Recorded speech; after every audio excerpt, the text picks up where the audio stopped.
आज मी तुम्हाला फोडणीचा भात कसा बनवतात याची रेसिपी दाखवणार आहे। त्यासाठी 3 शिट्ट्या करून भात शिजवून घेतला। इथे तळलेले शेंगदाणे घेतले, बारीक चिरलेली कोथिंबीर, हळद, चवीपुरतं मीठ, इथे सुक्या मिरच्या घेतल्या, कढीपत्ता, मोहरी व जिरा फोडणीसाठी, कांदा उभा चिरलेला टोमॅटो घेतला। इथे मी तेल गरम करत ठेवलं। आता त्यात जिरा व मोहरी ऍड करते। कढीपत्ता ऍड करते। सुक्या लाल मिरच्या ऍड करते।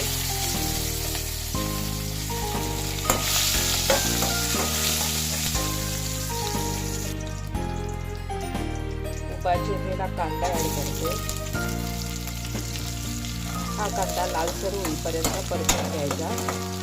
कांदा लालसर झाला, आता मी यात टोमॅटो ऍड करते उभा चिरलेला। हा टोमॅटो मऊ होईपर्यंत परतून घेत राहायचा। आता यात चवीपुरतं मीठ व हळद ऍड करते।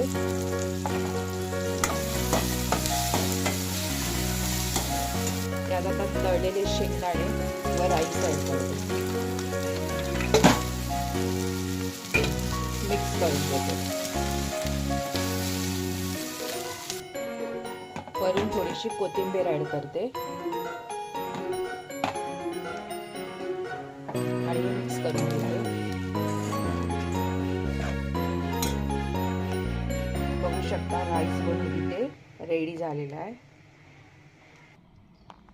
ही रेसिपी तुम्हाला कशी वाटली? आवडल्यास लाईक, शेअर अँड सबस्क्राईब करा। Thanks for watching.